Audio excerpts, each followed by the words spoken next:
Hello everyone. आज हम पढ़ेंगे some basic concepts of chemistry, chapter number 1। पहला point, life saving drugs such as cisplatin and taxol are effective in cancer therapy. इसका मतलब तो समझ में आ ही रहा होगा। लाइफ सेविंग ड्रग्स जैसे कि सिस्प्लैटिन और टेक्सोल किस में काम आती है? कैंसर थेरेपी में। ये सारे पॉइंट्स जो हैं ये एनसीईआरटी के इम्पोर्टेंट पॉइंट्स हैं। अगर आपने इनको पढ़ लिया तो आपको एनसीईआरटी पढ़ने की ज़रूरत नहीं पड़ेगी। तो आप मेरे साथ साथ इसको पढ़ते जाएं और जो आपको लगे इम्पोर्टेंट है वो आप अपनी नोटबुक में नोट कर लें। Second point, AZT azidothymidine used for helping AIDS victim. ये जो ड्रग है AZT एजाइडोथाइमोडीन, ये किसके लिए होती है? एड्स विक्टिम के लिए। अब आपने देख लिया ऊपर वाले पॉइंट में क्या लिखा है, सिस्प्लैटिन और टेक्सोल के बारे में लिखा है और नीचे एजाइडोथाइमोडीन के बारे में। ये एक MCQ बन गया यहीं पर। ये तीनों नाम दे के पूछ लेगा कि इन तीनों में से कौन सा एड्स विक्टिम के लिए हेल्पफुल है। ठीक है, अगला पॉइंट पढ़ते हैं। Another thing which has mass and occupy space is called matter. ये तो हम 9th क्लास से पढ़ते आ रहे हैं, इसमें कोई प्रॉब्लम नहीं है। Prefixes used in the SI system. कौन कौन से प्रीफिक्स यूज होते हैं एसआई सिस्टम में, आप वो देखेंगे। अगर 10 का मल्टीपल है तो उसे क्या प्रीफिक्स मिलता है? उसको डेका, और उसका सिंबल क्या है? DA। और 10 टू द पावर 2 है तो उसे क्या बोलेंगे? हेक्टो, उसका सिंबल क्या है? H। 10 टू द पावर 3 है तो उसका प्रीफिक्स क्या है? Kilo, symbol K। ये सब मैंने एनसीईआरटी से उठाया है, कुछ भी एक्स्ट्रा नहीं पढ़ना है आपको, सिर्फ एनसीईआरटी पे ही फोकस करना है। 10 टू द पावर 6 है तो इसे क्या प्रीफिक्स मिलेगा? मेगा, सिंबल क्या होगा उसका? M। मल्टीपल अगर 10 टू द पावर 9 है तो उसे प्रीफिक्स क्या मिलेगा? गीगा, सिंबल क्या होगा उसका? G। मल्टीपल अगर 10 टू द पावर 12 है तो उसका प्रीफिक्स क्या होगा? टेरा, सिंबल क्या है उसका? T। मल्टीपल अगर 10 टू द पावर 15 है तो प्रीफिक्स उसे क्या मिलेगा? पेटा, सिंबल क्या होगा उसका? P। मल्टीपल अगर 10 टू द पावर 18 है तो उसका प्रीफिक्स क्या होगा? एक्सा, सिंबल क्या है? E। मल्टीपल अगर 10 टू द पावर 21 है तो उसका प्रीफिक्स क्या होगा? जीटा, सिंबल क्या है? Z। मल्टीपल अगर 10 टू द पावर 24 है तो उसका प्रीफिक्स क्या होगा? Yotta, symbol Y। और यहाँ पे कुछ कन्वर्जन पहले से लिखे थे और 2 कन्वर्जन मैंने लिख लिए थे जब मैं पढ़ रही थी नीट की प्रिपरेशन के लिए। तो पहला होगा 1 litre is equal to 1000 ml, ये तो सबको मालूम है। 1000 centimetre cube is equal to 1 DM cube. और ऐसे ही 1 ml is equal to 1 centimetre cube and 1 litre is equal to 1 DM cube. Fourth point पे आते हैं। The Fahrenheit scale is represented between 32 degree to 212 degree. जो Fahrenheit की scale होती है उसका जो लोएस्ट पॉइंट होता है वो कहाँ होता है? 32 डिग्री पे, और हाईएस्ट पॉइंट कहाँ होता है? 212 डिग्री पे। जैसे कि अपन सेल्सियस स्केल में देखते हैं तो उसका लोएस्ट पॉइंट कहाँ होता है? 0 डिग्री पे। अगर अपन वाटर के केस में देखें तो मतलब सेल्सियस का 0 डिग्री, फ़ारेनहाइट का 32 डिग्री है। और सेल्सियस का 100 डिग्री सेल्सियस मतलब जो बॉइलिंग पॉइंट है वाटर का वो फ़ारेनहाइट का 212 डिग्री है। यहाँ एक कन्वर्जन फैक्टर लिखा हुआ है फ़ारेनहाइट का सेल्सियस में, फिफ्थ पॉइंट में। Degree Fahrenheit is equal to 9/5 degree Celsius plus 32। अगर यहाँ पे फ़ारेनहाइट की वैल्यू आप पुट करेंगे या तो आपको सेल्सियस में मिल जाएगा, और सेल्सियस की वैल्यू पुट करेंगे तो फ़ारेनहाइट में मिल जाएगा। और ऐसे ही यहाँ पे केल्विन और डिग्री सेल्सियस के लिए दिया हुआ है, ये तो हमें मालूम है, ये बेसिक है, बहुत सारी जगह यूज़ होता है ये वाला। फ़ारेनहाइट वाला इंपॉर्टेंट है, कभी कभी डायरेक्ट फॉर्मूला ही पूछ लेता है। तो Kelvin is equal to degree Celsius plus 273.15। We can write 232.503 as, अगर हम इसको साइंटिफिक नोटेशन पे लिखें तो इसको कैसे लिखेंगे? यहाँ पर 2.32508 इंटू 10 टू दी पावर 2 ऐसे लिखना पड़ेगा अपन को एक ही के बाद डेसिमल प्लेस पे लाना पड़ता है इसको साइंटिफिक नोटेशन के लिए। और ऐसे ही एक और एग्जांपल लिखा है 7 पॉइंट पे जिसमें 0.00016 है, तो इसको अपन कैसे लिख सकते हैं? 1.6 इंटू 10 टू दी पावर -4। मैंने आपको बोला था एक ही डिजिट के बाद, जैसे ऊपर वाले में 2 के बाद पॉइंट लिया या नीचे में 1 के बाद पॉइंट, एक ही डिजिट के बाद अपन को पॉइंट लगाना पड़ता है साइंटिफिक नोटेशन के लिए। प्रिसीशन क्या होता है? Precision refers to the closeness of various measurements for the same quantity. Precision मतलब कि क्लोजनेस बतानी है अपन को मेजरमेंट में एक ही क्वांटिटी की. Accuracy is the agreement of a particular value to the true value of the result. ये तो समझ में आ ही रहा होगा. Law of conservation of mass, it states that matter can neither be created nor be destroyed. ये भी अपन 9 क्लास से पढ़ते आ रहे हैं कि मास कभी भी क्रिएट नहीं कर सकते और ना ही उसको डिस्ट्रॉय कर सकते हैं, सिर्फ उसके फॉर्म चेंज होते हैं. This law was put forth by Antoine Lavoisier in 1789. इस लॉ को किसने दिया था? एंटोनियन लेवोशियर ने. लॉ ऑफ डेफिनेट प्रपोर्शन किसने दिया है? जोसेफ प्राउस्ट ने. He stated that a given compound always contain exactly the same proportion of element by weight. उसने क्या कहा था कि एक कंपाउंड में हमेशा एग्जैक्टली सेम प्रोपोर्शन होगा एलिमेंट का बाय वेट, चाहे वो कंपाउंड कहीं भी बने, उसमें हमेशा प्रोपोर्शन क्या रहेंगे? सेम रहेंगे. The validity of this law has been confirmed by various experiments. It is sometimes also referred to as law of definite composition. इसी लॉ को अपन क्या बोलते हैं? और लॉ ऑफ डेफिनेट कंपोजिशन मतलब इसका मतलब भी सेम ही आ रहा है कि अगर सेम प्रपोर्शन रखेंगे तो उसका वेट भी सेम होगा, इसलिए उसको डेफिनेट प्रपोर्शन भी कहा जाता है. Law of multiple proportions was proposed by Dalton. Law of multiple proportion किसने दिया था? डाल्टन ने दिया था. If two elements can combine to form more than one compound, the masses of one element that combine with the fixed mass of the other element are in a ratio of small whole numbers. अगर एक element एक से ज़्यादा compound बना रहा है, जैसे कि हाइड्रोजन, वो वाटर में भी होता है H2O और सल्फ्यूरिक एसिड में भी होता है H2SO4 में. ठीक है, पर उसका कंपोजिशन हर बार फिक्स रहता है उस कंपाउंड के लिए, कि अगर पानी में हाइड्रोजन 2 मॉलिक्यूल चाहिए तो हमेशा ही 2 मॉलिक्यूल चाहिए.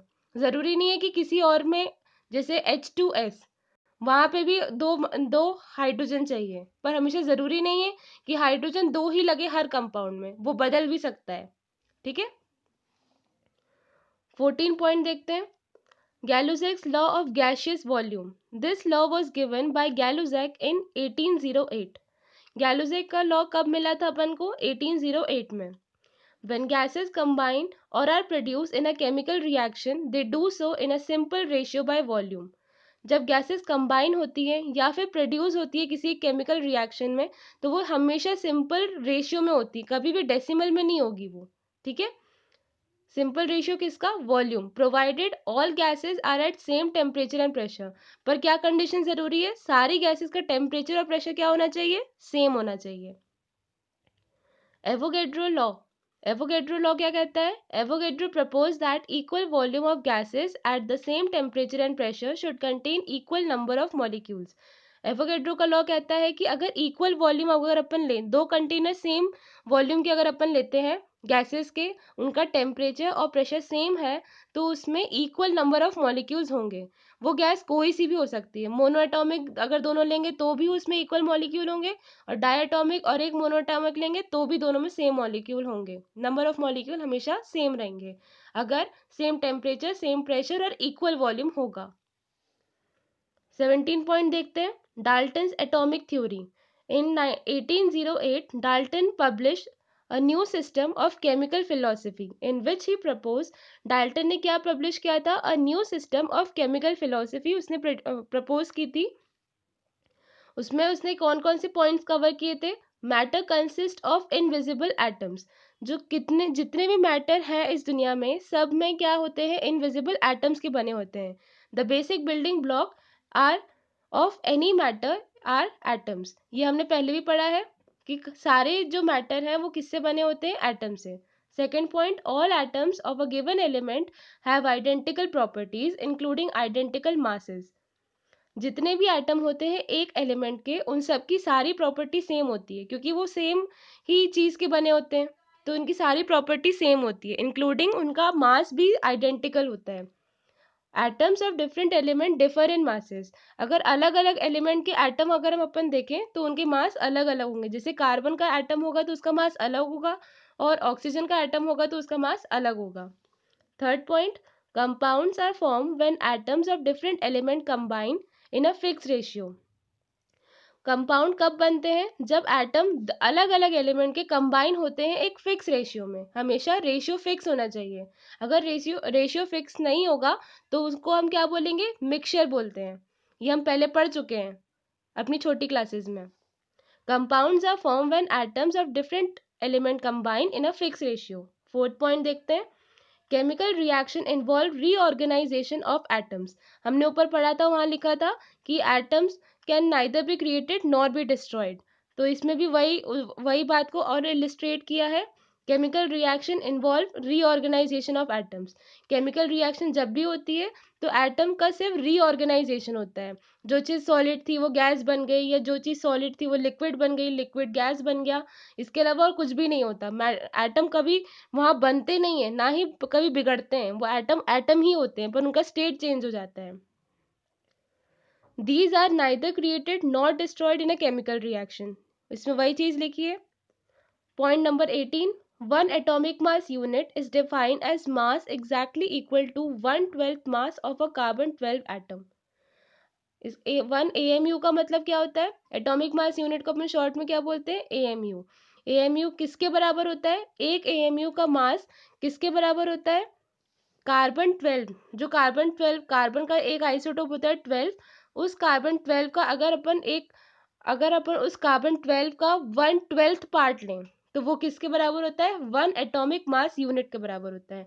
और 1 एटॉमिक मास की यूनिट की वैल्यू कितनी होती है? 1.66056 इंटू 10⁻⁻24 ग्राम्स।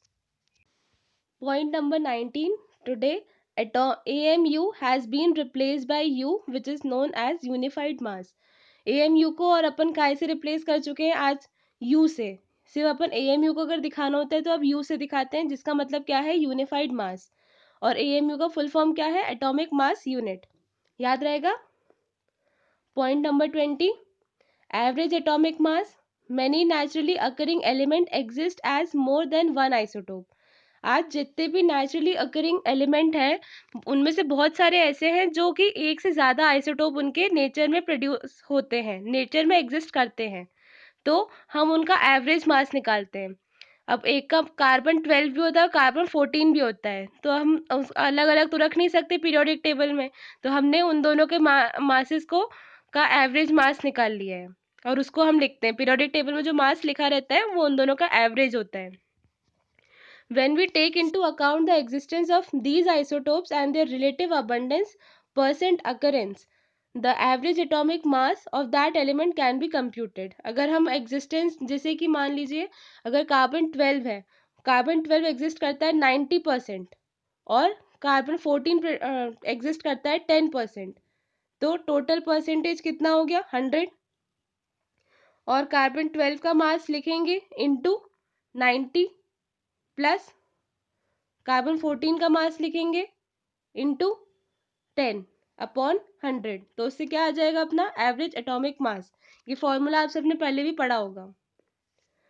21 पॉइंट को देखें। In a periodic table of elements the atomic masses mentioned for different elements actually represent their average atomic masses. ये पॉइंट मैं एक्सप्लेन कर चुकी थी आपको ऊपर ही कि पीरियोडिक टेबल में जो अपन को एटॉमिक मास मेंशन किए होते हैं वो एक्चुअली उनका क्या है? Average atomic mass. ठीक है। 22 point. Molecular mass is the sum of atomic masses of the element present in a molecule. Molecular mass क्या है? Is the sum of atomic mass of the element present in a molecule. एक molecule में जितने भी element हैं उन सब के एटॉमिक मास के सम को क्या बोलते हैं? Molecular mass. 23. It may be noted that in sodium chloride 1 Na plus is surrounded by 6 Cl minus and vice versa. इसमें ये लिखा है कि एक Na plus sodium chloride NaCl जो सॉल्ट है अपना, उसमें एक Na प्लस को कितने Cl माइनस सराउंड करते हैं? 6। ये आपको और अच्छे से क्लियर होगा सॉलिड स्टेट चैप्टर में, class 12। Sodium chloride 1 Na plus is surrounded by 6 Cl atoms. ये भी एक MCQ बन सकता है। उसमें पूछ लेगा आपसे कि एक Na प्लस को कितने Cl सराउंड करते हैं? 6, 4, 8। बच्चों ने अगर ये नहीं पढ़ा होगा तो वो बता ही नहीं पाएंगे। 24 point.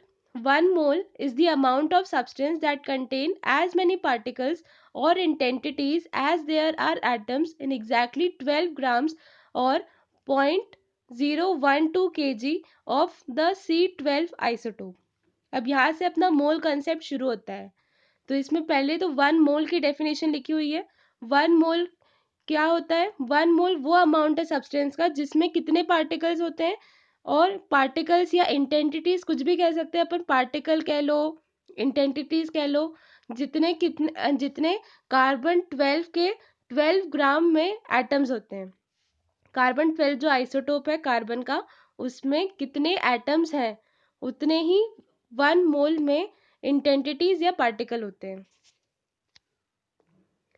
25th point. This number of entities in 1 mole is so important that it is given a separate name and symbol.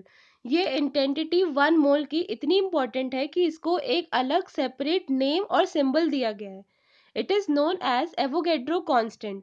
इसे हम क्या कहते हैं? Avogadro constant, denoted by Na in honor to Emilio Avogadro. हम इसको किससे denote करते हैं?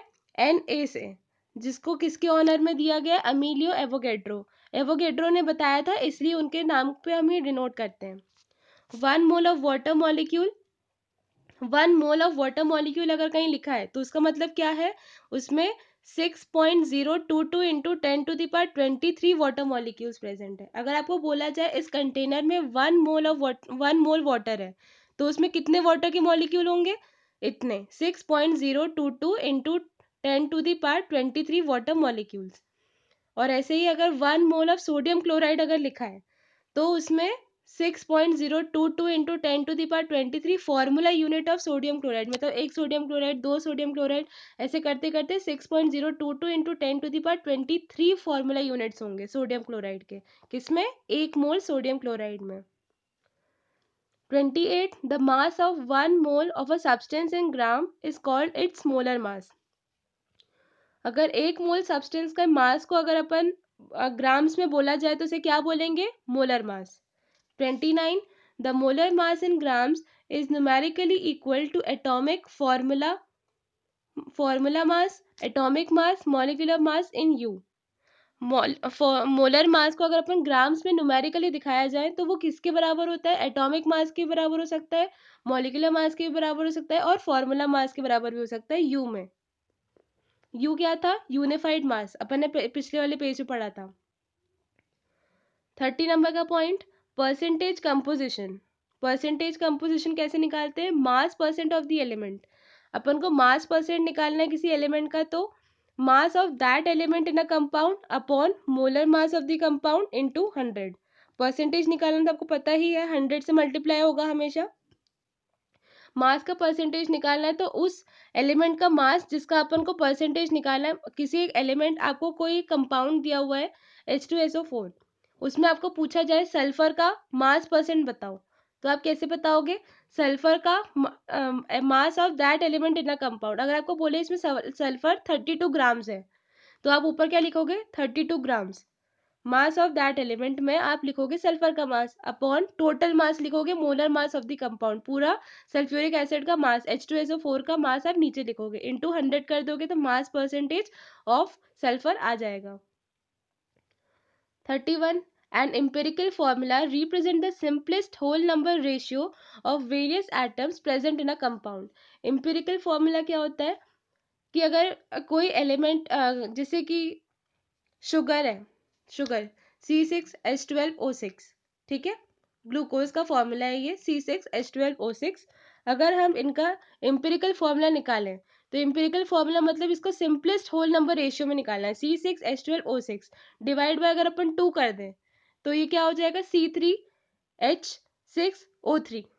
ठीक है, ऐसे ही एम्पिरिकल फॉर्मूला निकलता है. The molecular mass show the exact number of different types of atom present in a molecule of a compound. Molecular formula क्या बताता है अपन को? Exact different type of atom जितने उस कंपाउंड में प्रेजेंट है वो अपन को कौन बताता है? Molecular formula. और उसको सिंपलेस्ट होल नंबर रेशियो में कन्वर्ट करके जो निकलता है वो क्या होता है? Empirical formula.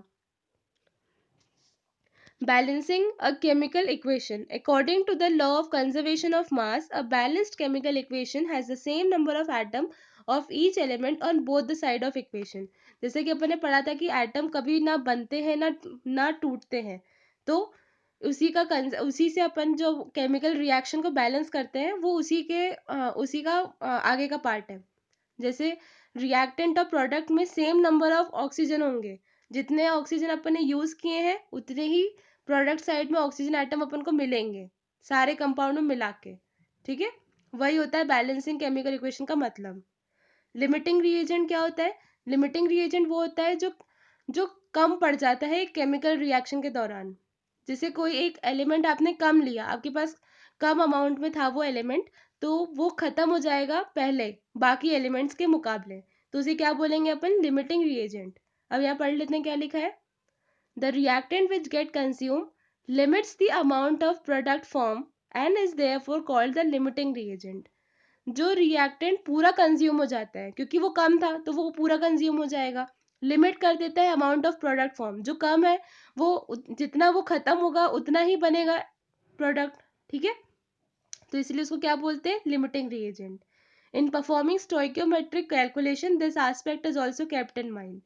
जब स्टोइकियोमेट्रिक कैलकुलेशन अपन करते हैं, अभी मोल कॉन्सेप्ट के क्वेश्चंस अपन करेंगे, तो उसमें ये लिमिटिंग रिएजेंट का कॉन्सेप्ट बहुत वास्ट है. आप देखना. मास परसेंट कैसे निकालते हैं? मास of solute upon mass of solution into 100. ऊपर जैसे पढ़ा था वैसा ही है ये, बस यहाँ पे सल्यूट और सोल्यूशन लिख दिया है.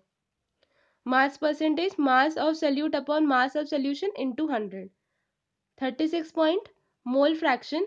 मोल फ्रैक्शन क्या होता है? It is the ratio of number of moles of a particular component to the total number of moles of a solution. Mole fraction क्या है? जिसका मोल फ्रैक्शन निकालना है उसके मोल्स अपॉन टोटल मोल्स. ठीक है. If a substance A dissolve in substance B and their number of moles are Na and Nb respectively, then the mole fraction of A and B are given as. अगर substance A है और एक B है और A के mole fraction को N A से represent कर रहे हैं, B के मोल फ्रैक्शन A के मोल्स को N A से रिप्रेजेंट कर रहे हैं, बी के मोल्स को एन बी से रिप्रेजेंट कर रहे हैं, तो मोल फ्रैक्शन अगर ए का निकालना है तो कैसे निकालेंगे? Number of moles of A upon number of moles of solution. इसको और कैसे लिख सकते हैं? N A upon N A plus N B, मतलब moles of that element upon total moles. ठीक है, और ऐसे ही बी का भी निकल जाएगा. Point number 30, molarity. It is the most widely used unit and it is denoted by M.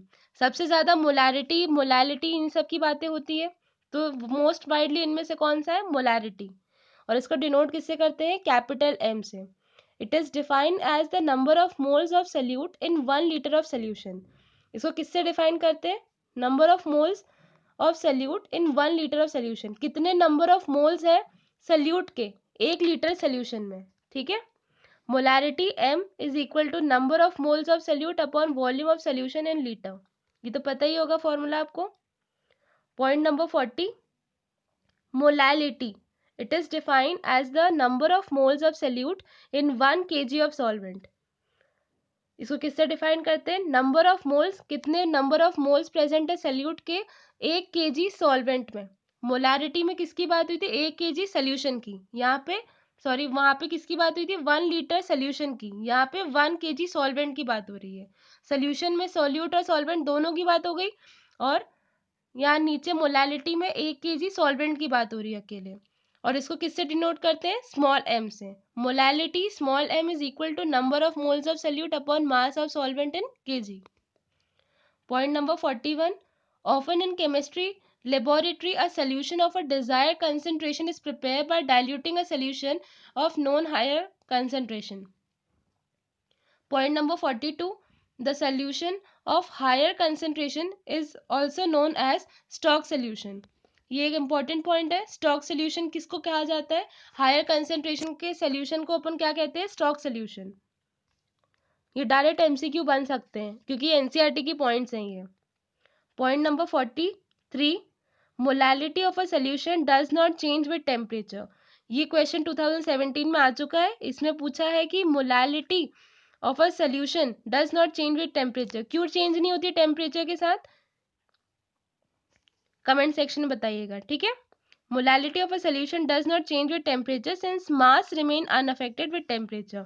मास कैसा होता है, अनअफेक्टेड रहता है टेम्परेचर के साथ। यहाँ पे आप देखो पॉइंट नंबर 40 में लिखा है 1 kg ऑफ सॉल्वेंट, मास की बात की है, पर ऊपर किसकी बात की है, सोल्यूशन में वॉल्यूम की बात की है। वॉल्यूम हमेशा टेम्परेचर के साथ बढ़ता है और कम होता है, पर मोलैलिटी में फर्क नहीं पड़ता क्योंकि उसमें मासेस हैं, ठीक है। तो अगर अपन कंसेंट्रेशन की बात करें, मैंने पॉइंट्स खुद से लिखे हैं, 1 m, 1 capital M, that is 1 molarity, 1 molar solution is greater than 1 molar solution. Concentration अगर पूछी जाए कि 1 मोलर ज़्यादा है कि 1 मोलर ज़्यादा है, तो कौन ज़्यादा होगा, 1 मोलैरिटी वाला, ठीक है। और यहाँ पे मैंने कुछ रिलेशंस लिखे हुए हैं, ये वाला रिलेशन है मोलैलिटी और मोल फ्रैक्शन के बीच में। XA XB ये मोल फ्रैक्शन है बी का, सल्यूट का, ठीक है। और M क्या है, यहाँ पे मोलैलिटी है। बी से अपन क्या डिनोट कर रहे हैं यहाँ, सल्यूट, और A से क्या डिनोट कर रहे हैं, सॉल्वेंट। और यहाँ पे सेकंड वाला फॉर्मूला है मोलैलिटी और मोलैरिटी के बीच में, इन दोनों के बीच का रिलेशन। अगर आपको ये तीनों फॉर्मूले आते होंगे तो आप फटाफट कन्वर्जन कर सकते हैं।